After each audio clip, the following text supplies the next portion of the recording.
Assalamualaikum and hello everyone. Do you know mechanical engineers are the jack of all trades of engineering professions? Why? It's known to be the brothers of all engineering degrees, teaching us the most transferable skills and requiring an understanding of core concepts, including mechanics, kinematics, and thermodynamics. Basically, this field involves developing, building, and testing mechanical devices such as engines, machines, and tools. Even though mechanical engineering may not be an extremely dangerous field, but engineers may encounter certain risks. So today, we are going to talk about two major risks of working as a mechanical engineer. For those who doesn't know us, I am Nur Munira binti Muhammad Syukur and my matrix number is 200-259. And this is my partner, Nur Alia Atika binti Nur Mahadi with matrix number of 201074. We are bachelor students of mechanical engineering with honors, and the information that will be shared today are mostly based on our own experience and research findings. Our presentation today will be divided into three sections, which is introduction to major risks of working as a mechanical engineer, such as site danger and hazardous chemical exposure, and lastly, the conclusion as well as the recommendation. Finishing with the introduction part, now let's get started with the first major risk, which is site dangers. As a mechanical engineer, we will likely work in numerous types of environments. Sometimes we are required to visit a site to install or repair equipment. So, what's danger we might face there? Firstly, in industrial environment, we might slip on wet floors or ladders or fall from a catwalk or man lift. This is because the work involves heavy and structurally unstable machinery and equipment which can crush or pin us. Moreover, moving parts also can be dangerous if they come into contact with our body or clothing. The next supporting point is some environments may expose us to loud noise that could damage our hearing if being exposed to sound in excess of 85 decibels. According to the University of Texas at Dallas, exposure to intensely loud sound lead to permanent damage of the hair cells, which act as sound receivers in the ears. Once damaged, the hair cells do not grow back, leading to noise-induced hearing loss. Such volumes might be created by large generators in the mechanical rooms, like engines and exhausts. Therefore, the Control of Noise at Work Regulation came into force for Great Britain in 6 April 2006.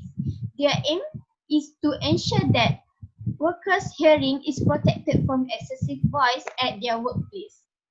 That's all for the first major risk. Now I will pass the presentation to the next speaker, who will describe the second major risk. Thank you, Munira. Now I'm going to talk about our second major risk, which is hazardous chemical exposure. I do believe that most of you will think hazardous chemical exposure only occurs among chemical engineers, right? But you are wrong. Why? Firstly, mechanical engineers may expose to flammable or potentially explosive materials at their workspace or job sites. According to the University of Texas at Austin, they may work with internal combustion engines, fuel handling devices, or alternative fuel sources, which may lead to flammable chemicals and explosive materials. For example, a welding torch with a flammable and harmful liquid can cause fires.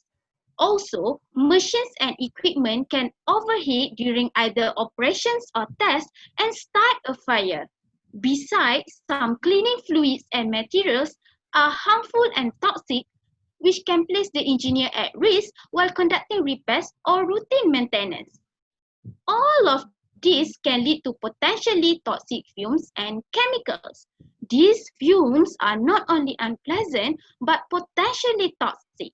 For instance, possesses harmful vapors or fumes can cause dizziness, central nervous system depression, and shortness of breath, while severe exposure can lead to coma and eventual death. Now, let's move to my second supporting point, which is mechanical engineers may expose to explosive gas leakage and storage tank pressure. Recent inspection of pressure vessels have shown that there are a considerable number of cracked and damaged vessels in workplaces, which can lead to rupture failures or leakage.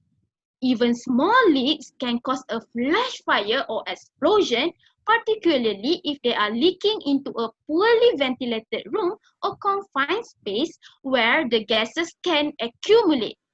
In addition to the high pressure, some of the systems are highly flammable. For example, if a welding blowpipe or burner is used on a tank or drum containing flammable material, it can explode. And during the welding or cutting process, fire may arise from emission of flammable gases or vapor, not only by direct contact with the flame, but also by contact with the workpiece that may take a considerable time to cool down. This is because the dirt, grease, and other contamination can increase the amount of fume generated during flame cutting and can introduce very toxic substances to it. To round off, let's recap what we've covered today.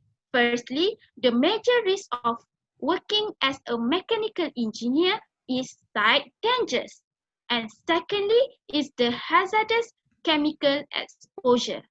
In short, I would like to remind you that mechanical engineering is still a relatively safe field. Don't worry, but the key is to educate yourself in the specific dangers you may encounter. That is my recommendation for you who wants to be a successful mechanical engineer.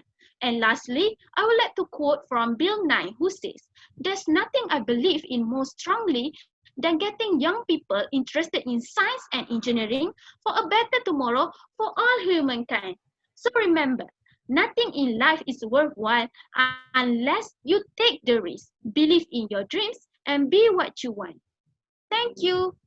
Now, we'll be very interested to hear your comments and questions.